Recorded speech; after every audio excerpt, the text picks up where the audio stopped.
احساس کربلا تجھے ہو جائے گا اس دن، تنہا کسی عزیز کی میت اٹھاتے تھے۔ سلمان علیہ صاحب جو بہترین انداز میں مرثیہ پیش کر رہے تھے اور آپ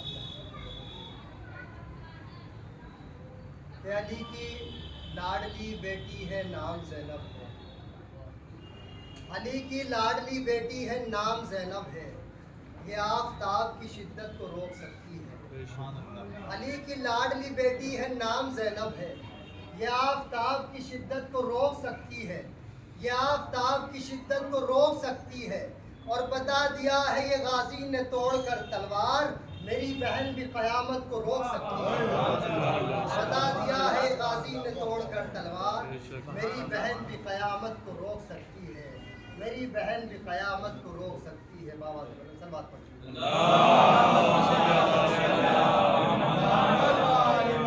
طالب کا آنگن پنجتن کا گاہوارہ ہے، ابو طالب کا آنگن پنجتن کا گاہوارہ ہے، اسی آب و ہوا میں وقت فضا نے گزارا ہے۔ ابو طالب کا آنگن پنجتن کا گاہوارہ ہے، اسی آب و ہوا میں وقت فضا نے گزارا ہے، اسی آب و ہوا میں وقت فضا نے گزارا ہے، اور قصیدہ اس سے بڑھ کر اور کیا ہو بی بی فضا کا، انہیں زہرا کے شہزادوں نے ماں کہہ کر پکارا ہے، انہیں زہرا کے شہزادوں نے ماں کہہ کر پکارا ہے، انہیں زہرا کے شہزادوں نے ماں کہہ کر پکارا ہے۔ دیکھیے وقت ہو جاتا ہو چلا ہے، مغرب کا وقت قریب ہے، لہٰذا میں گزارش کر رہا ہوں بڑے ہی ادب اور احترام کے ساتھ عالی جناب مولانا سید حافظ محمد رضا صاحب کی تشریف لائے اور زیر ممبر ہو کر اپنے بیان کے ذریعے مومنین کے اذہان و قلوب کو منور فرمائے۔ آپ حضرات بآواز بلند صلوات پڑھیں۔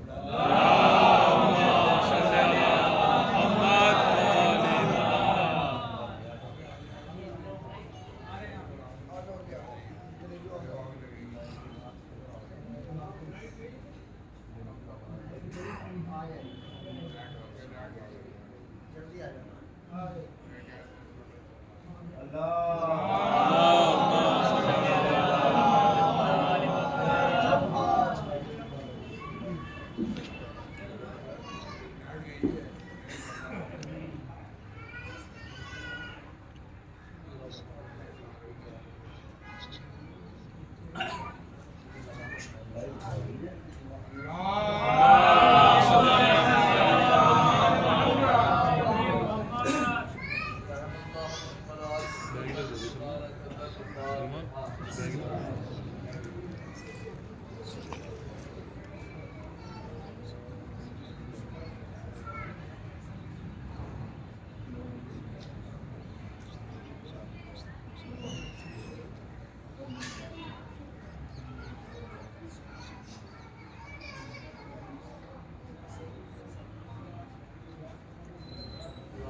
ولا قوة إلا بالله العلي العظيم. أعوذ بالله من الشيطان الرجيم. بسم الله الرحمن الرحيم. الحمد لله رب العالمين. الحمد لله الذي لا يضر مثله الخالقون ولا يحصي نعمه العادون ولا يعدي حقه المجتهد، الذي لا يدركه وقت الحمام ولا يناله غوث الفكر، الذي ليس لصفته حد محدود ولا نحو موجود ولا وقت معدود ولا أجل مفقود، فترى الخلائق بقدرته ونشر الرياح برحمته وابتدى بالشهور قيدان عرفه. اللهم صل وسلم وزد وبارك على صاحب الدعوة النبوية والصولة الحيدرية والعصمة الفاطمية والحلم الحسنية والشجاعة الحسينية والعبادة السجادية والماسر الباقرية والآثار الجعفرية والعلوم القاسمية والحجج الرضوية والجود التقوية والنقابة النقوية والهيبة العسكرية الغيبة للاحية الغاية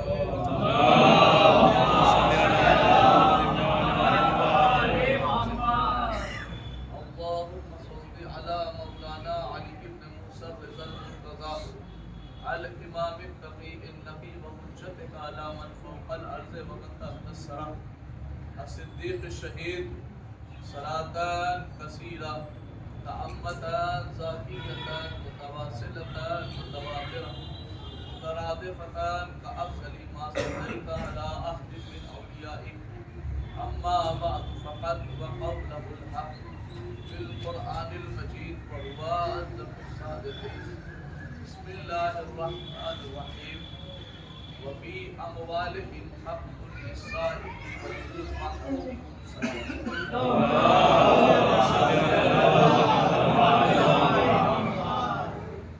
लाइट आ रही है तेज बोल नहीं सकता ज्यादा इसलिए थोड़ा आपके करीब आ जाए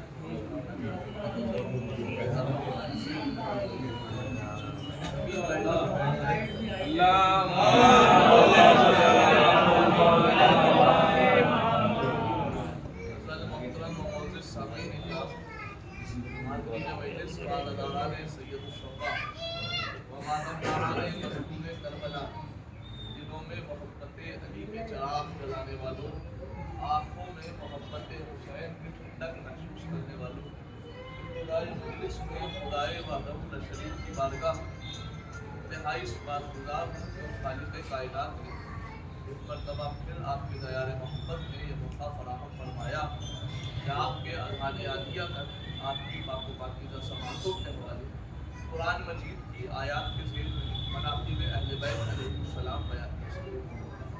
यकीनन ये वक्त भी ऐसा है कि मग़रिब के करीब का वक्त है और ज़ाहिरन कम तादाद है, लेकिन मुझे जो पढ़ना है मैं आपकी बारगाह में वो पढ़ूँगा और मौजू का आगाज़ मैं कर रहा हूँ, आयत में तर्जुमा करूँगा।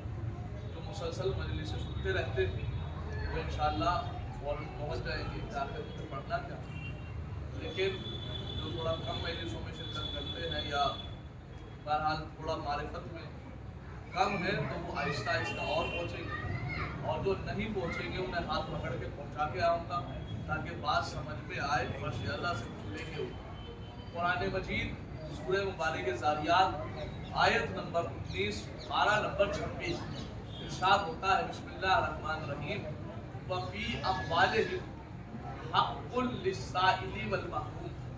परवरदिगार कुरान मजीद में इरशाद फरमाता है कि हमने मोमिनीन के माल में हक रखा है साइल का यानी मांगने वाले का भी और महरूम महरूम उसे कहते हैं जो ज़रूरतमंद हो लेकिन अपनी इफ़्फ़त और इज़्ज़त की वजह से हाथ ना फैला सके। अल्लाह कुरान में कह रहा है कि हमने मोमिनीन के माल में मांगने वाले का भी हक रखा और न मांगने वाले ज़रूरतमंद का भी हक रखा। अभी नहीं पहुँचे आप, इंशाअल्लाह अभी पहुँचेंगे आहिस्ता आहिस्ता। यानी परवरदिगार आलम इस्लाम की खूबसूरती को बता रहा कि इस्लाम एक ऐसा मज़हब है, एक ऐसा कवानीन है, ऐसे कवानीन का मजमुआ और ऐसे आइन का मजमुआ है कि जिसके अंदर परवरदिगार आलम ने सारे हुकूक रखे हैं। यानी एक बेटे का हक बाप के ऊपर रखा, एक बाप का हक बेटे के ऊपर रखा, एक ज़ौजा का हक शौहर के ऊपर रखा, तो एक शौहर का हक ज़ौजा के ऊपर रखा, बहनों का हक भाई के ऊपर रखा तो भाई का हक बहनों के ऊपर रखा। इसी तरीके से पड़ोस का हक पड़ोसी के ऊपर रखा। अल्लाह ने किसी के हक को ज़ाया नहीं किया। अगर बात पहुंच रही हो, मौजूद खुल गया हो तो बोल दीजिएगा। परवरदिगार आलम ने किसी के हक को ज़ाया नहीं किया, हत्ता कि आपकी मस्जिद में जो मौज़िन है अल्लाह ने उसका भी हक रखा। क्यों? इसलिए कि वो आपको ख्वाबों की वादियों से उठाता है और जन्नत के बागात की सैर करा के लाता है, उसका भी हक रखा। आपकी मस्जिद में जो नमाज पढ़ा रहा है मौलवी, अल्लाह ने उसका भी हक रखा। का उसका हक ये है कि आप जमात के वक्त उससे आगे नमाज नहीं पढ़ सकते। परवरदिगार आगे तो आगे, मुझे इजाज़त दे कि मैं बराबर में खड़ा होकर नमाज पढ़ लूँ। कहा नहीं, उसका हक ये है कि वो सबसे आगे खड़ा होगा। अगर तुमने उससे आगे खड़ा होकर नमाज पढ़ ली तो تو تمہاری نماز کا کچھ بچेगा نہیں, उसकी नमाज का कुछ जाएगा नहीं. काश ये जुमला आप मदीने के इमाम तक ले जाते. तारीख में लिखा है कि अली ने किसी फला के पीछे नमाज पढ़ी, तो आप तारीख में लिखा है अली ने फला के पीछे नमाज पढ़ी. अल्लाह ने इस्लाम की खूबसूरती ये बताई कि अगर कोई मस्जिद के मौलवी के आगे नमाज पढ़ ले तो उसकी नमाज का कुछ रहता नहीं और मौलवी की नमाज का कुछ जाता नहीं, इमाम की नमाज का कुछ जाता नहीं. अब जरा तसव्वुर कीजिए, मेरी तरफ रहे, लाइट नहीं आई तो कनेक्शन नहीं होगा, मेरी तरफ तवज्जो रहे. तो जब छोटी सी मस्जिद के छोटे से मौलवी का ये हक है, छोटी सी मस्जिद के छोटे से इमाम का यह हक है, अगर कोई उसके आगे नमाज पढ़ ले तो उसकी नमाज नहीं होती. अब जरा तसव्वुर कीजिए, जो पूरी कायनात का इमाम अली हो, अगर कोई उसके आगे नमाज पढ़े तो उसकी नमाज का कुछ होगा नहीं, अली की नमाज जाएगी नहीं. सलावत पढ़े.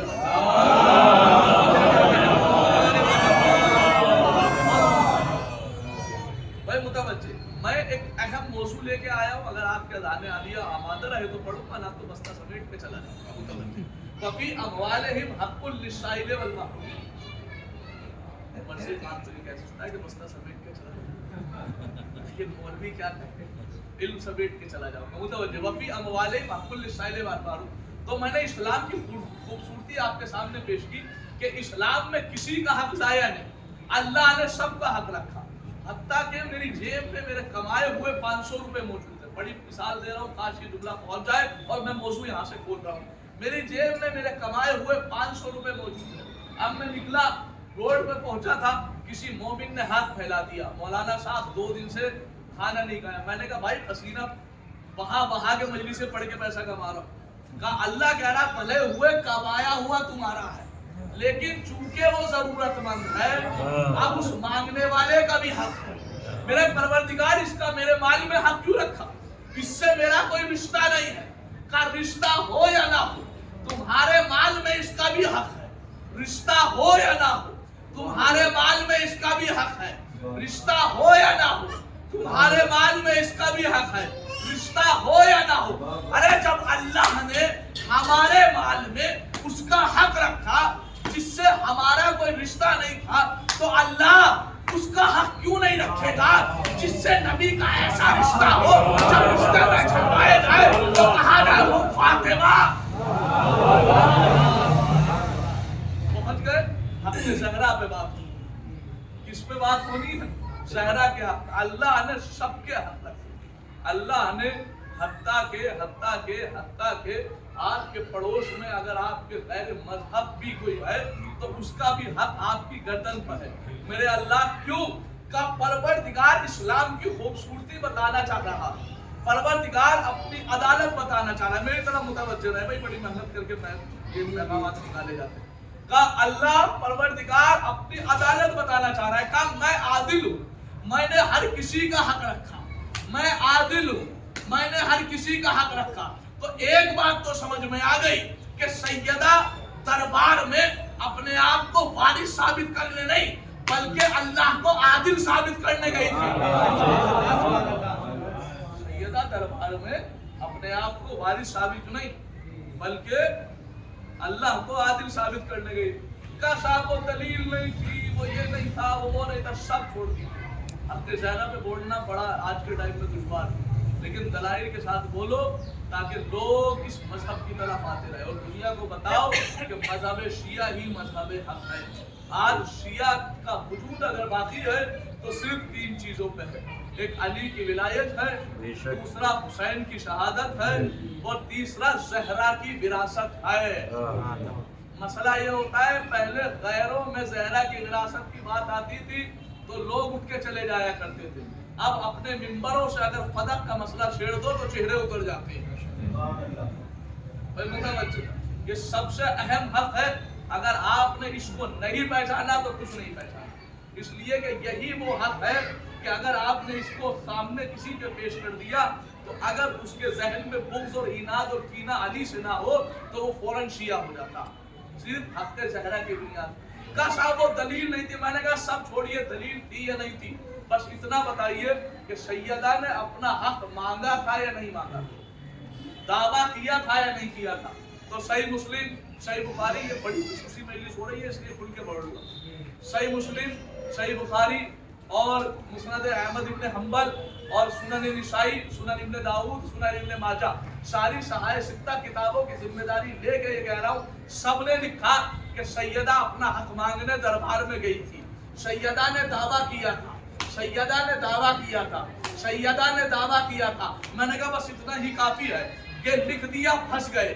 सैयदा ने दावा किया था, सैयदा ने दावा किया था। अब आओ तुम्हें शब ईद लेके चलता हूँ। हसनैन करीमैन परवरदिगार करीम करीम अम्मा जान कल लिबास चाहिए, तो एक माँ ने अपने बच्चों से वादा किया, कल तुम्हारे कपड़े कल दर्जी लेके आएगा। अल्लाह ने दर्जी के पास कपड़े भिजवाए नहीं थे, इमरजेंसी में जिब्रील को टेलर बनाया और टेलर बना के जमीन पे लैंडिंग करवाई और कहा कि जाओ बताओ कि मैं खैयातुल हसनैन बन के आया। अरे जिस बीवी का वादा इतना सच्चा हो, उसका दावा कितना सच्चा होगा। जिस बीवी का वादा इतना सच्चा हो, उसका दावा कितना सच्चा होगा, जरा गौर कीजिए। का साहब वो दलील नहीं थी, वो ये नहीं था, वो नहीं था। मैं कह रहा हूँ अगर मासूम का दावा है तो दलील का मोहताज नहीं है। ये मैं नहीं कह रहा, मेरा हर दावा, मेरा मिजाज जानते हैं, मैं आयत इसलिए पढ़ता हूँ कि ताकि मुनाफिकीन के कलेजे को चीरते हुए शियत की हक्कानियत का डंका बजा दे। आयत है मुतवज्जे का साहब, हम नहीं कह रहे, ये कुरान कह रहा है कि मासूम का दावा दलील का मोहताज नहीं होता। कहने लगे कहाँ लिखा है कुरान में? मैंने कहा उठाइए कुरान मजीद का 16वां पारा सूरह मुबारक मरियम, आयत नंबर 28, 29, 30, इरशाद होता है बिस्मिल्लाहिर्रहमानिर्रहीम। क्या कहा? या उख्ता हारून मा कान अबूकी इब्राहीम व मा कानत उम्मुकी बगिया कालू कैफा नुकल्लिमु मन कान फिल महद फाशारत इले कालू कैफा नुकल्लिमु मन कान फिल महद सबीया काला इन्नी अब्दुल्लाह आतानी किताब व जअलनी नबिया। कहा कि मासूम का दावा, अगर कोई मासूम कोई दावा कर दे फिर उसके दलील के लिए जरूरत नहीं है, उसके एविडेंस के लिए, प्रूफ के लिए जरूरत नहीं है। कुरान कह रहा है कि जनाब मरियम की आगोश में जनाब ईसा है। अब जैसे ही जनाब ईसा है तो फौरन कुफ्फार मक्का ने ये इल्जाम लगा, कुफ्फार फिलिस्तीन ने ये इल्जाम लगाया कि साहब ये कैसे कह रहे हैं आप कि ये मरियम सच बोल रही है। मरियम माँ कान अबूकी इब्राहीम, ना तुम्हारा बाप ऐसा था माज़अल्लाह, ना तुम्हारी माँ ऐसी थी, तुमने ये गलत काम क्यों किया? ये बच्चा कहाँ से आया? जनाब मरियम चाह रही थी कि अपने डिफेंस में दलील दे, जनाब मरियम ये चाह रही थी अपने लिए कुछ बोले, जनाब मरियम कुछ बोलना चाह रही थी। फौरन अल्लाह ने जिब्रील को भेजा, उसकुती या मरियम, ए मरियम तुम खामोश हो जाओ, ए मरियम तुम ना बोलना, ए मरियम तुम ना बोलना, ए मरियम तुम ना बोलना, ए मरियम तुम ना बोलना। यानी अल्लाह नहीं चाहता कि कोई मासूमा किसी गुस्ताख का जवाब दे। अल्लाह नहीं चाहता कि कोई मासूमा किसी गुस्ताख का जवाब दे, अब चाहे वो जवाब कलाम का हो या सलाम का हो। अल्लाह नहीं चाहता कि कोई मासूमा किसी गुस्ताख का जवाब दे, अब चाहे वो जवाब कलाम का हो या सलाम का हो। अल्लाह को पसंद नहीं कोई मासूमा जवाब दे। अब हमसे न पूछो कि सैयदा ने सलाम का जवाब क्यों नहीं दिया। भाई मुतवज्जे का साहब ये हकीकत है, सैयदा ने सलाम का जवाब नहीं दिया। का साहब अल्लाह की नजर में ये बंदे मुसलमान ही नहीं थे। कभी इंशाअल्लाह अर्ज करूंगा, टॉपिक से नहीं हटना जा रहा। फदक बड़ा अहम मसला। का साहब मरियम की आगोश में ईसा है, उन्होंने मरियम पे इल्जाम लगाया झूठ का, तो फौरन मरियम के बेटे ने कहा इन्नी अब्दुल्लाह आतानी अल किताब व जअलनी नबिया, मैं अल्लाह का बंदा, मैं किताब लेके आया, मैं नबी बन के आया। तीन दावे हैं मरियम के बेटे की जबान पे, तीन दावे हैं मासूम की जबान पे, तीन दावे हैं मासूम की जबान पे, तीन दावे हैं मासूम की जबान पे। किसी भी एक काफिर ने उठ के नहीं कहा अगर ईसा तुम नबी बन के आए हो तो मोजज़ा दिखाओ, ईसा तुम किताब लेके आए आए हो तो पढ़ के सुनाओ। किसी एक काफिर ने मासूम से दलील नहीं मांगी, किसी एक काफिर ने मासूम से दलील नहीं मांगी। लेकिन याद रखिए, मरियम के बेटे का दावा 3 दावे बगैर दलील के मान लिए जाए और मोहम्मद की बेटी से दलील मांगी जाए। वो पुराने काफिर थे कि नए मुसलमान थे। अब मुझे कहने का बिल्कुल हक है कि नए मुसलमानों से तो पुराने काफिर अच्छे हैं। सलावत पढ़े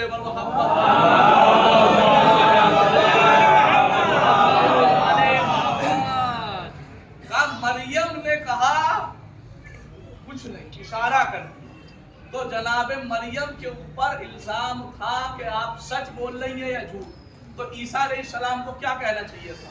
कहना चाहिए था मेरी माँ सच्ची है, ये कहना चाहिए था।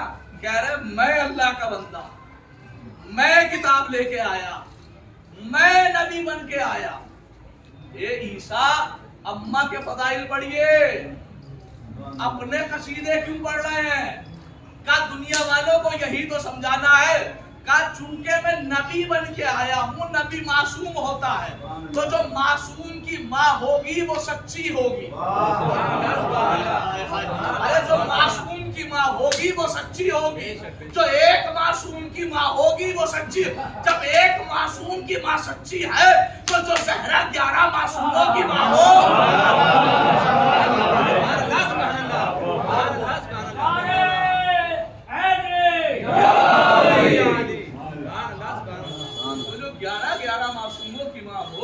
जरा उसके बाद कहा नहीं साहब, आपने लफ्जों को बदल दिया। कुरान की आयत है वजअलनी नबिया, मैं नबी बन के आया। तो जो नबी की माँ होगी वो सच्ची होगी, जो नबी की माँ होगी वो सच्ची होगी, जो नबी की माँ होगी वो सच्ची होगी। अब समझ में आया कि कायनात का सबसे बड़ा रसूल क्यों कहता था कि फातिमा तो उम्मो अबीहा, फातिमा अपने बाप की माँ है।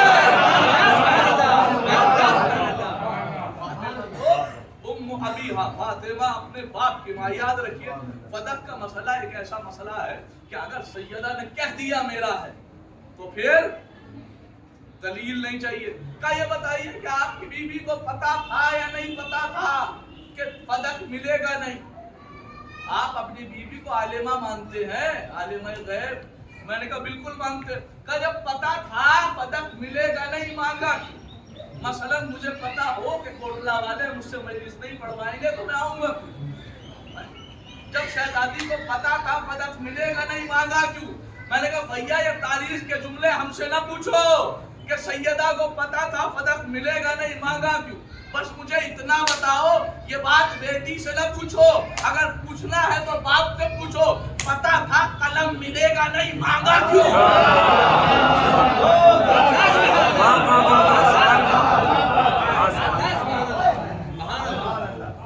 ये बात तो बाप से पूछनी चाहिए कि पता था कलम मिलेगा नहीं, मांगा क्यों। कहा वहां पे कलम मांगना मकसद नहीं था, एक मुनाफिक के चेहरे से नकाब हटाना था। एक मुनाफिक के चेहरे से मैंने कहा जो काम आपने कलम मांग के किया वही काम बेटी ने फदक मांग के किया।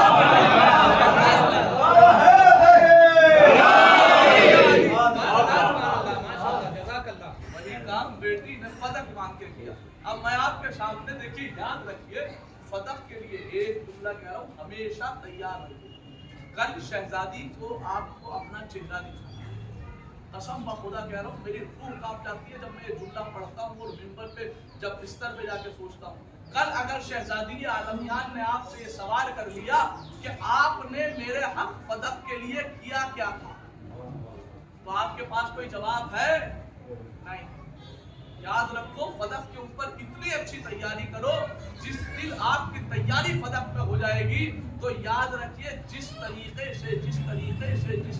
से आज करबला में हुसैन की शहादत पढ़ के हम बताना चाह रहे हैं कि यजीद जालिम था, इसी तरीके से फदक के मामले को जब पढ़ेंगे तो पता चल जाएगा गासिब कौन था। ये बहुत बड़ा मुद्दा है, याद रखिए।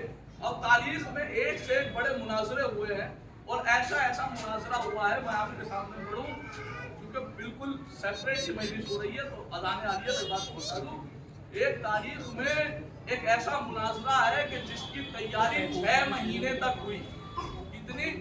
6 مہینے تک 3000 مولویوں نے اپنے آپ کو اپنی لائبریری میں یہ کہہ کے بند کر لیا تھا, اپنے حجروں میں کہہ کے بند کر لیا تھا, اب تب بھی باہر نکلیں گے جب سیدہ کے فدق کو غلط ثابت کر سکے.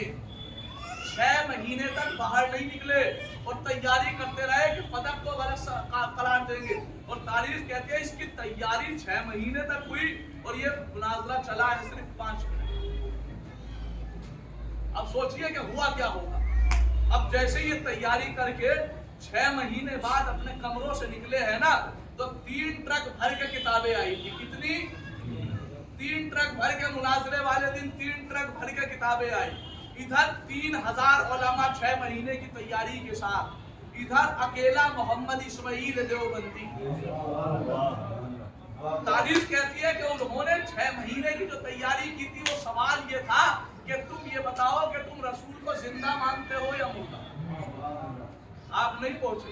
میں یہ کہہ رہا ہوں کہ یہ ویسی ہی تیاری ہے جیسے پوری رات رسول کے امتی بڈھے یہ سوچتے تھے کہ رسول سے, علی سے ایسا سوال کریں گے کہ علی جواب نہ دے پائے.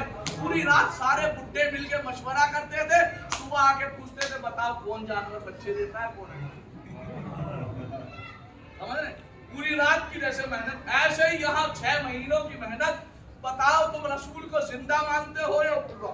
محمد اسماعیل دیوبندی مسکرائے اور مسکرا کے کہنے لگے میں رسول کو زندہ مانتا ہوں. بس اتنا کہنا تھا. وہ اٹھے اور اٹھ کے جانے لگے. کہا کہاں جا رہے ہو؟ کہا مناظرہ ختم. کہا وہ کیسے؟ کہا تم نے کہا ہے تم رسول کو زندہ مانتے ہو اور فدق کو میراث مانتے ہو, لہٰذا زندگی تو میراث ہی نہیں بٹتی. زندگی میراث جاگیر جائیداد نہیں بٹتی ہے, تو لہٰذا فدق باطل ہے. بس اتنا کہنا تھا. محمد اسماعیل دیوبندی نے نجف کا رخ کیا. اے نجف والے مولا, آج تیرے چاہنے والے کی عزت کا مرحلہ ہے. مولا عطا یاد کریے, جب بھی مشکل کی گھڑی ہونا, کبھی کہیں جانے کی ضرورت نہیں, نجف کا رخ کر کے کہنا ہے نجف والے علی ہماری مدد کرو. یاد رکھیے ایسی مدد ہو جائے گی کہ پتہ نہیں چلے گا. تاریخ میں ایک بہت بڑی شخصیت گزری ہے, بہت بڑا شاعر تھا لکھنؤ کا. ایک لمحہ کے لیے پیش کر رہا ہوں مدد کے حوالے سے. بچے کو بٹھا لیجیے, سلامات پڑھیں.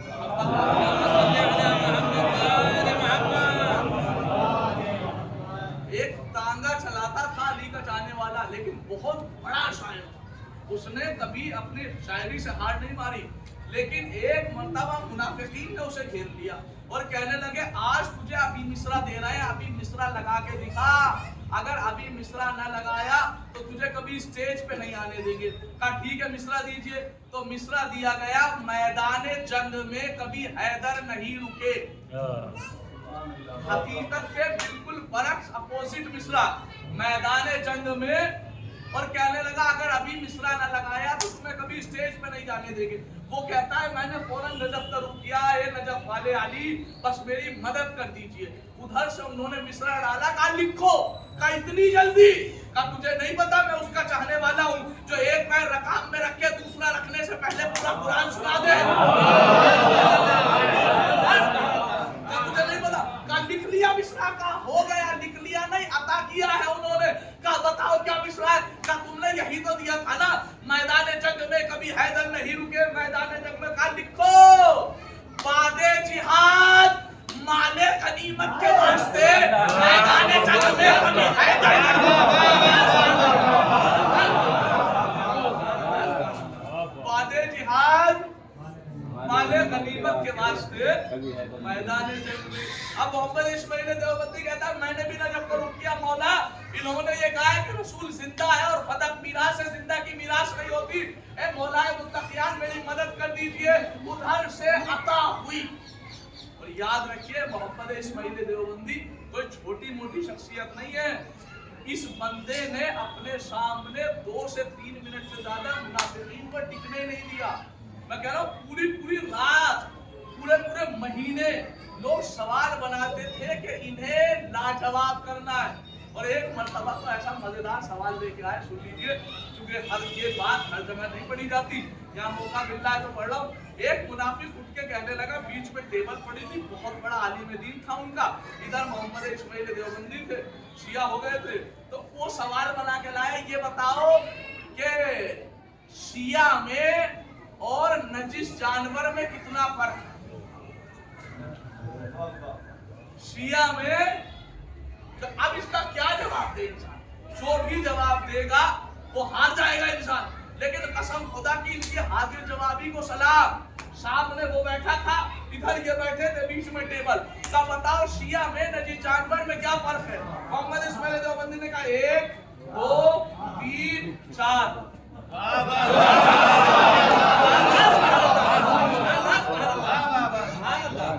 चार बालिश का क्या मतलब? काम मैं शिया, तू नजीस जानवर।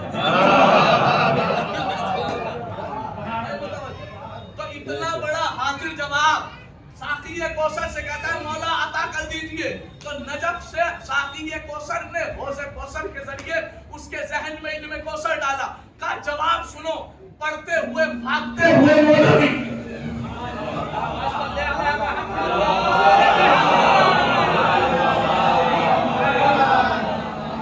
अल्लाह भी ये चाहता है कि फदर का दुश्मन अगर जलील हो तो माइक से लड़े। मैं मुतवज्जह खुदा आपको सलामत रखे। कहा भाग रहे थे मौलवी, सब उल्टे जा रहे थे। कहा खुदा को हरा चुके, अब मोहम्मद इस्माइल देवबंदी को हरा दिया, हमने खुदा का साबित कर दिया। जैसे ही अली ने जवाब डाला जहन में, इसने कहा रुक जाओ। कहा नहीं रुकेंगे। कहा रुक जाओ। पीछे से मौलवी ने गर्दन घुमाई, नहीं रुकेंगे। मोहम्मद इस्माइल देवबंदी को बताया कितने हाजिर जवाब है। कहा तुझे पता है तुम्हें कैसे रोकना? एक मर्तबा चीखे, कहा सुनो। पीछे से कहा क्या हुआ? कहा जवाब ले लो। कहा नहीं रुकेंगे।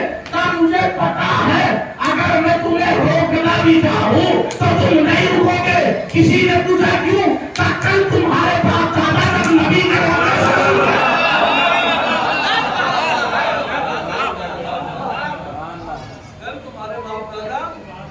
नबी के रोके से न रुके तो तुम मेरे रोके से इतना कहना था कि सब रुक गए और रुक के कहने लगे बताओ मोहम्मद इस्माइल देवबंदी का वक्त। कहा बैठो। कहा ठीक है बताओ। कहा तुम बताओ कि तुम रसूल को जिंदा मानते हो या मुर्दा? देखिए बहुत बड़ा हाजिर जवाब मानता हूँ, उस बात को मुनाफिक मानता हूँ, उसे डिबेट करने वाला मानता हूँ कि जिस सवाल से दुश्मन हराना चाह रहा हो उसी सवाल से हरा के भेजते, उसी सवाल से। कहा तुम बताओ कि तुम रसूल को जिंदा मानते हो या मुर्दा? तो सबने एक सवाल होके कहा हम रसूल को जिंदा मानते हैं, जिंदा मानते हैं, जिंदा मानते हैं। मोहम्मद इस्माइल देवबंदी ने अपनी शेरवानी समेटी, अपनी जूतियों को बगल में दबाया, अपनी टोपी को तिरछा किया और कहने लगे का क्या हुआ? कहा तुम तो आए थे फदक बातिल कर ले, भाई तुम्हारा तो पूरा मजहब ही बातिल हो गया।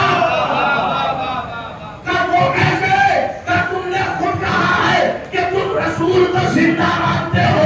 अरे सुनो, जहाँ जिंदा की मीरास नहीं होती वहाँ जिंदा का खलीफा भी नहीं होता।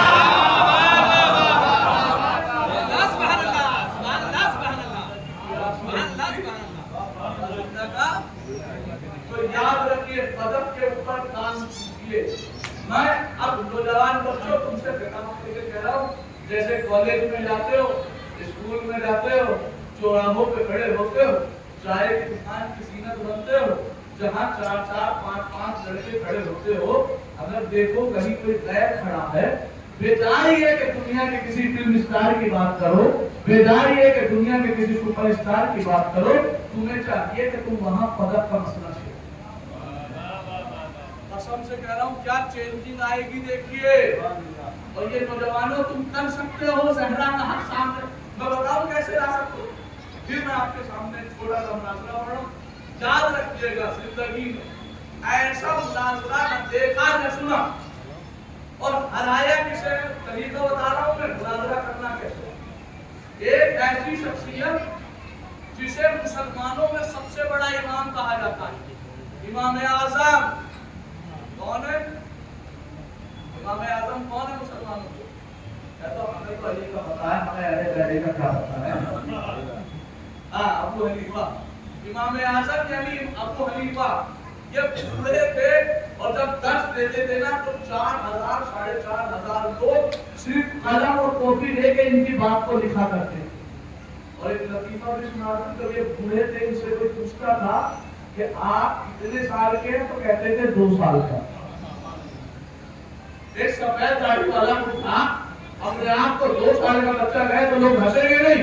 किसी ने पूछा इसका रीजन क्या है तो कहने लगे वो 2 साल जो मैंने छठे इमाम की शागिर्दी में गुजारे हैं, अगर वो निकाल दो तो मेरी कोई उम्र ही नहीं है। अब जरा समझिए इतना बड़ा मुनासिब बनने के लिए और जब दर्ज देने के एक वक्त ऐसा आया कि इमाम की बगावत की तो 4,500 लोग दर्ज में बैठे बदर के मुनाजरे को छेड़ने के लिए।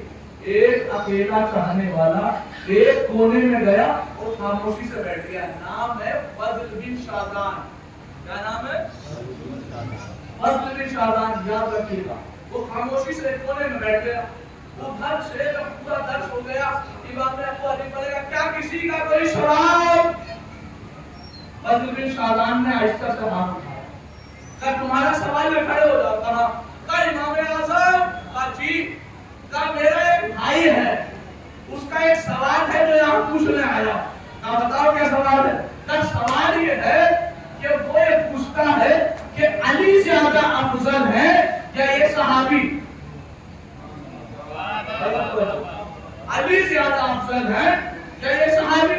तो इमाम ने अपनी बकायदा जवाब दे देंगे। कहा क्या जवाब देगा था? कहा कि सहाबी ज्यादा अफजल है अली से। अली से सहाबा मैंने यही कहा था। कहा फिर तो उसने दलील मांगी है, दलील लेने के लिए आपके पास आए हो। कहा दलील ये है कि रसूल सहाबियों को ज्यादा चाहा करते थे। कहा किस लिए? कहा दलील ये है कि रसूल अपने पास इन्हें बिठाए रखते थे और अली को जंग करने भेज देते थे। ये दलील सुनिए, दलील का दलील ये है कि इनको तो अपने करीब में बिठाए रखते थे, अली को जंग करने के लिए भेज देते थे। कब मैंने यही कहा था। कब फिर कब उसने तो कुरान की आयत पढ़ के मेरी बोलती बंद कर दी। कहा क्या आयत पढ़ी? कब सूरह निसा 5-12 इरशाद हुआ बिस्मिल्लाहिर रहमानिर रहीम लक़द फज़्ज़लल्लाहुल मुजाहिदीन अलल क़ाइदीन कि अल्लाह जंग करने वालों को ज्यादा पसंद करता है बैठने वालों से। अल्लाह ज्यादा पसंद करता है मुजाहिद को कायद से, बैठने वाले से। अच्छा, इमाम अबू हनीफा का ताज इसका एक छोटा सा झटका लगा। कहा फिर? कहा इसीलिए तो उसने लाजवाब कर दिया, दूसरी दलील दे दीजिए। कहा दूसरी दलील भी है मेरे पास। कहा बताइए। कहा दूसरी दलील ये कि इसलिए अफजल है कि नबी ने इसे अपने बराबर में लेकर रखा है, बिल्कुल पास में लेकर रखा है। अली को दूर नजफ में। कहा मैंने बिल्कुल यही कहा था। फिर का उसने तो हिदायत पढ़ी, बोलती बंद कर दी। कहा कौन सी आयत पढ़ी? कहा नबी के पास बिठा रखा है, मैंने कहा था। उसने सूरह अहज़ाब आयत नंबर 53 पारा नंबर 21 पढ़ दिया। 22 इरशाद हुआ बिस्मिल्लाहिर रहमानिर रहीम या अय्युहल्लज़ीना आमनू ला तदखुलू बुयूतन नबी इल्ला अन युज़न लकुम। ए ईमान लाने वालों, नबी के घर में, नबी की जगह में जब तक ना आना, जब तक तुम्हें इजाजत न मिले। बताओ इजाजत किसने दी? देखिए फजक तक बात को कैसे लेके आया। कहा बताओ इजाजत किसने दी? वहां पे अबू हनीफा समझने लगा कुछ तो मामला है। कहने लगा इजाजत? तो इजाजत की बात ये है कि जो लेते हुए हैं इनकी बेटी रसूल के घर में, तो रसूल की गर्दन पे बेटी का महल बनता था। पता कब उनकी देखो कैसे बनी हुआ। बेटी के इनके रसूल की गर्दन पे बेटी का यानी रसूल की जोजा का महल बनता था और रसूल ने महल नहीं दिया था, महल के बदले में ये जगह इन्हें मिली है। कब मैंने बिल्कुल यही कहा था। कब फिर क्या हुआ? कब से मैंने कहा उसने फिर आयत पढ़ दी। कब कौन सी आयत? कब बिस्मिल्लाहिर रहमानिर रहीम आतैना उजरहुन्ना। ए रसूल तुम महल पहले देते हो, निकाह बाद में करते हो।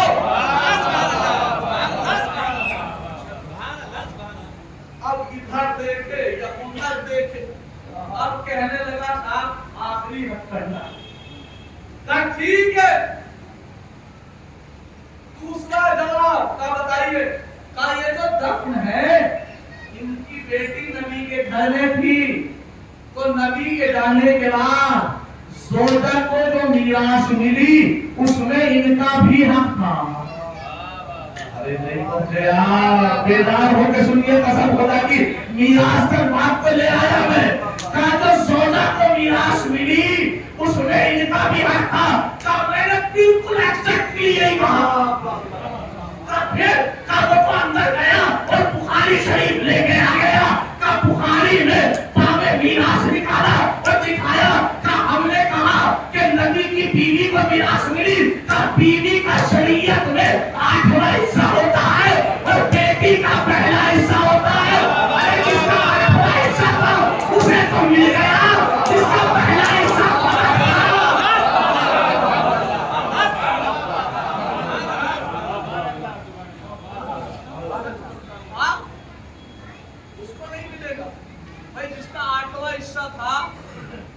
مل جائے. جس کا پہلا حصہ تھا ذرا آپ جملہ سن لینا, تاریخی جملہ ہو جائے گا. اگر غور کیا اور نہ کیا تو یہی بیٹھے رہنا, کل پھر آپ کو یہیں پہ سناؤں گا. متوجہ. کہا امام ابو حنیفہ کوئی اور جواب. کہا نہیں جواب نہیں ہے. کہا میرے پاس بھی نہیں بچا تھا اسی لیے آیا تھا شاید تم بتا دو. کہا پھر اس نے لاسٹ میں ایک نوٹ بھی لگا کے بھیجا ہے, ایک تتیمہ بھی لگا کے بھیجا ہے, ایک جملہ بھی کہہ کے بھیجا ہے. تب کیا جملہ کہا ہے کہ امام ابو حنیفہ پہلے بیٹھ جاؤ پھر بتاؤ. امام ابو حنیفہ بیٹھا کہ اس نے یہ کہا ہے چونکہ نبی کی زوجہ کے حق باندھ رہے ہو تو بیٹی کا حق بھی مانو. فدق میراث کیا تو فدق کو مان لو, میراث بن جائے گی تو ان کا جنازہ دفن کرنا جائز ہو جائے گا. کہ اس نے ایک جملہ کہا ہے کہ جا کے امام اعظم سے کہہ دینا کہ ان کے پاس صرف 2 ہی راستے ہیں. کیا یا تو فدق کو مان لے, زہرا کا حق ہے, یا پھر اپنے گھر مردے اکھاڑے اور نہیں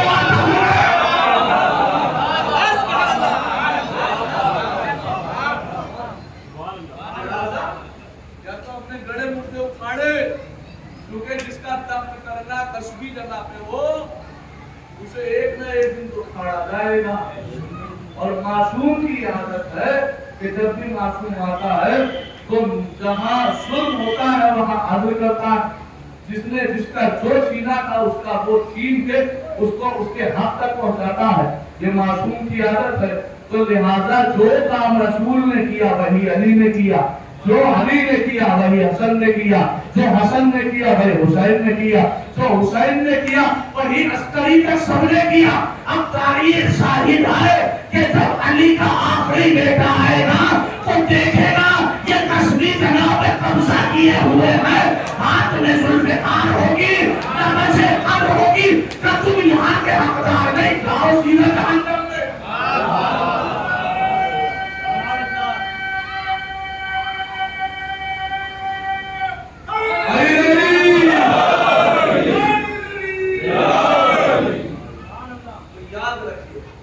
فدق کے لیے خدا کے واسطے کام کیجیے. میں یہ کہہ رہا ہوں کہ آج ہماری زندگی کا کوئی بھروسہ نہیں, تو کیوں نہ ایسا کام کر جائیں کہ جہاں لوگ اس مذہب کی طرف آئیں اور وہ واحد راستہ ہے فدق سے جانا. کیونکہ تاریخ کہتی ہے کہ جب محمد اسماعیل دیوبندی نے اہل سنت کے مجمع میں جا کے یہ کہا تھا کہ سیدہ کو ان کا حق نہیں دیا گیا, نبی کی بیٹی کو خالی لوٹا دیا گیا, تو کہتے وہاں کے اہل سنت برادران غصے میں کھڑے ہو کے یہ کہنے لگے ذرا بتاؤ کون تھا وہ کہ جس نے نبی کی بیٹی کو خالی لوٹا دیا. ہمارے گھر پہ اگر پڑوسی کی بیٹی کچھ مانگنے آ جائے تو ہم اس کو خالی نہیں لوٹاتے. عزاداران امام مظلوم میں کربلا سیدہ کے لیے کام کیجیے, فدق کے لیے کام کیجیے, کیونکہ کائنات عالم میں جتنی مظلومہ بی بی سیدہ ہے اتنی بڑی کوئی مظلومہ بی بی نہیں. 3 بیویاں ایسی ہیں जो वक्त से पहले ज़ईफ हो गई और एक सैयदा 18 साल की उम्र में। तारीख कहती है दरबार में जाने से पहले सैयदा के बाल काले थे, लेकिन जब दरबार से पलट के आई है तो बाल सफेद हो गए। एक बीवी है 9 साल की सोहरा, कहते हैं कि जब बाबा गए थे तो ये बच्ची के बाल काले थे, लेकिन जैसे कासिम ने आगे खबर सुनाई कि हुसैन को मार दिया गया तो ये बच्ची शहीद हो गई। एक आखिरी और मजलूमा 4 साल की सकीना, कभी सुना है कि कोई 4 साल की बच्ची के बाल सफेद हो जाए? कभी सुना है कि 4 साल की बच्ची की कमर कबीदा होने लगे? कभी सुना है कि 4 साल की बच्ची का गोश्त हड्डियां छोड़ने लगे? आज सहरा खुदा तो किसी हद में डरना है। आज उसका 10वां है कि जिसका 10वां मनाने नहीं दिया गया। खुदा आपको सलामत रखे। मैं 1 से 2 मंजर अगर आपके सामने कर दूं तो कयामत के मंजर होंगे। अज़ादारों रिवायत ये करती है कि जिस वक्त अस्र आशूर हो चुका और हुसैन गरीब को कत्ल कर दिया गया तो एक आवाज दी उमर साहब ने कहा, मैं ये चाहता हूँ कि हुसैन के लाशे पे घोड़े दौड़ाए जाए। अल्लाह अकबर, अल्लाह अकबर, अल्लाह अकबर। ये आवाज हुसैन की माजाई ज़ैनब के कानों में पहुंच गई। तड़प के कहती है, पिज़्ज़ा, अरे मेरे भैया का लाशा, ए पिज़्ज़ा का पहाड़ी पे जाके आवाज दे, ए अबू हारिम, इमाम ज़हरा का लाशा आबाद होने वाला है। पिज़्ज़ा ने पहाड़ी पे आवाज दी, अबू हारिम, वहां से एक शेर आया, हुसैन के लाशे का तवाफ करने लगा। कहा, कौन है जो मेरे आका के लाशे को पामाल करे? तुम्हारे सामने का जब तक ये शेर है, हुसैन के लाशे को पामाल नहीं कर सकते। कहा, फिर क्या करे? कहा, आवाज दो कि हम जा रहे हैं ज़ैनब की चादर लूटने, सकीना की चादर लूटने। अरे शेर ने सुना, खेमे की तरफ दौड़ा, उधर से फौजें आई, हुसैन के लाशे में घोड़े के नाम नरम अख्तर का जुमला है कि एक घोड़े के पैर हुसैन की पसलियों में पड़ा। अरे पसलियां टूटने लगी। शायद हुसैन बोले, अरे अम्मा, पसलियों का दर्द, अम्मा, अम्मा, पसलियों का दर्द क्या होता है? हुसैन समझ गया। नाना, तारीख कहते हैं हुसैन के जिस्म को पामाल कर दिया गया ना, एक जालिम की नजर हुसैन के हाथ पर पड़ी। हुसैन के हाथ में कीमती अंगूठी थी, वो मलून खंजर लेके आया, उसने अंगूठी उतार कर खाई। अरे जब अंगूठी ना उतरी, पत्थर पर हुसैन का हाथ रखा, खंजर मारा, उंगली कट गई, अब अंगूठी ली। आए गरीब हुसैन।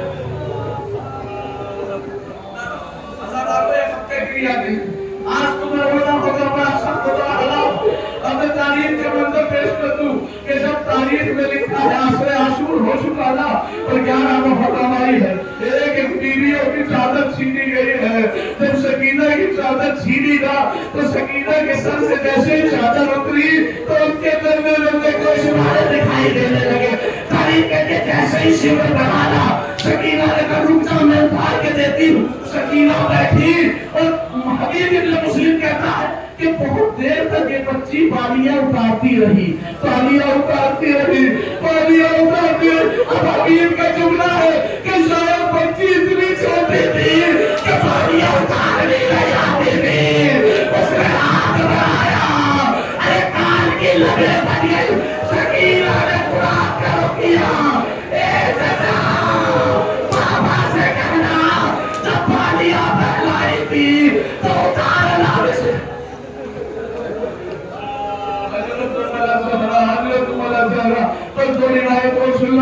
खत्म कर रहा हूँ। तारीख कहती है, आपने बहुत सुना होगा कि इमाम सज्जाद के हाथों में कड़ियां डाली गई, पांव में बेड़ियां डाली गई, अरे कमर में लंगर डाला गया। लेकिन तारीख कहती है कि जैसे ही कमर में लंगर पहना दिया, हाथों में हथकड़ी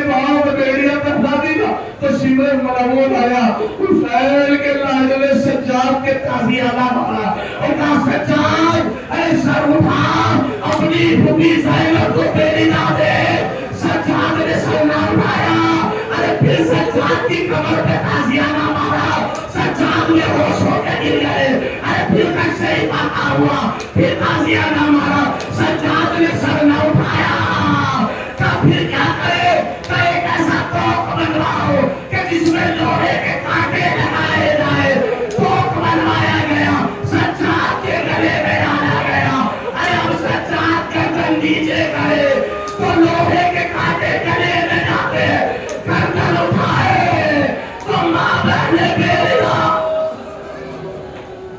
آخری فکرہ اور آخری روایت ہے خدا تو کسی کو میں نہ بلا کبھی تھوڑی دیر کے لیے لوہے کو سورج کے سامنے رکھ دیجئے اس کی تپش کا احساس ہو جائے گا اب تاریخی جملہ سن لیجئے جناب سکینہ کبھی 8 تاریخ یعنی 10 تاریخ کے بعد سکینہ نے کبھی پانی نہیں مانگا کہتے چاہت پاس واپس آ جاؤ سکینہ پانی نہیں مانگے گی لیکن ایک وقت ایسا آیا کہ سکینہ پانی مانگنے پر مجبور ہو گئی جا کے کہتی ہے ہمارے ساتھ مجھے تھوڑا سا پانی دیتے تو پہلے گھوڑوں کو پانی پلاؤں گا ہائے گھوڑے پانی پیے لیکن حسین کی بچی دیکھتی ہے کہاں کس چیز میں پانی لوگی ارے سکینہ نے ننھا سے چلو اٹھایا ذرا تصور کیجئے کہ 4 سال کی بچی ہو اس کے ہاتھ کتنے بڑے ہوں گے اور اس ہاتھ کا چلو ارے کتنا پانی آیا ہوگا عمر سعد نے پانی دیا سکینہ لے کے چلنے لگی عمر سعد کہتا میں تو یہ سمجھا تھا کہ سکینہ پانی پیے گی لیکن بچی نے پانی نہ پیا میں پیچھے پیچھے ڈالنے لگا یہ دیکھنے کے لیے سکینہ پانی کا کیا کرے گی اے سکینہ گئی اپنے بھیا سجاد کے پاس جو ہاتھ میں پانی بچا تھا وہ گرم ہاتھ کڑیوں پر ڈال دیا سکینہ پر ڈال دیا اے بھیا جتنا پانی